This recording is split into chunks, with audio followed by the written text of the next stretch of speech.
Back. The CRL Commission will appear before Parliament today on matters regarding the Seven Angels Ministries Church.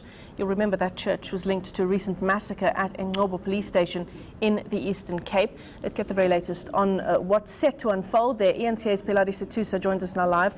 Pheladi, the CRL Commission has been vocal in several warnings that they issued regarding the Seven Angels Church, and no doubt that will come up today.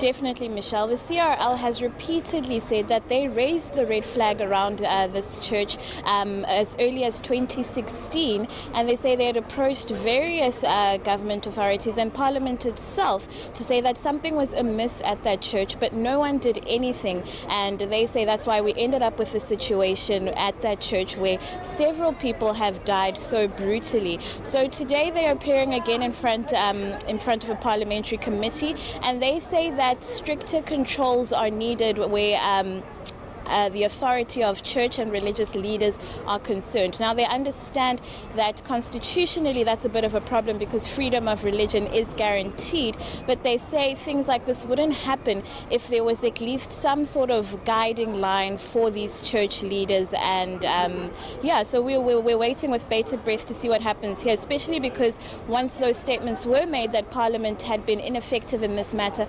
Parliament had hit back and said the CRL doesn't understand Parliament's role and how the law actually works. So it will be interesting to see those two battling it out today here at Parliament. So Pheladi, what's set to come out of this appearance before Parliament today? We understand that the Hawks are investigating the bank accounts of the Seven Angels Ministries Church.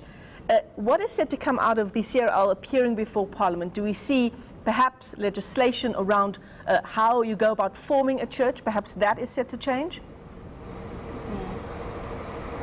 Yes, Michelle. So one of the things that the CRL, I think, for the past year and even longer has been fighting for is for transparency when it comes to the religious sector. I don't want to call it a sector, but you know what I mean.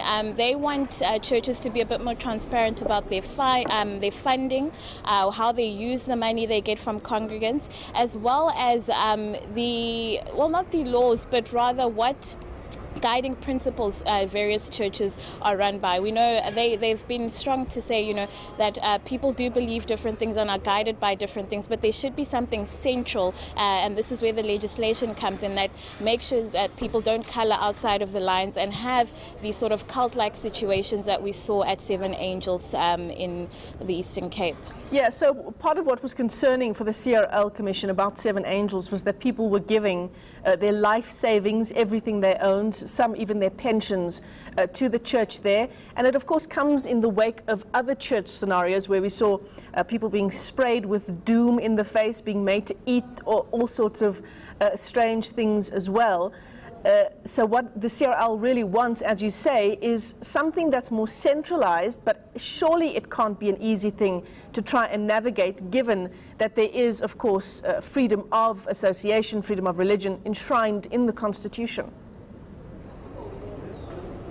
Definitely, Michelle. And the last time that the CRL was actually here at Parliament with various religious figures, and they were appearing in front of COGTA, there was this unanimous agreement that the Constitution guarantees freedom of religion, so we actually can't legislate. So I don't know how they'll get over this hurdle, rather, because everyone is unanimous that the Constitution shouldn't be amended in that regard. So I don't understand what kind of legislation would go around the Constitution. But I suppose those are the things we'll have ironed out here at Parliament today. Absolutely. Well, we're all waiting with bated breath. You'll keep us up to date with those proceedings as they unfold in Parliament. Thanks very much for that update. eNCA's Pheladi Sethusa.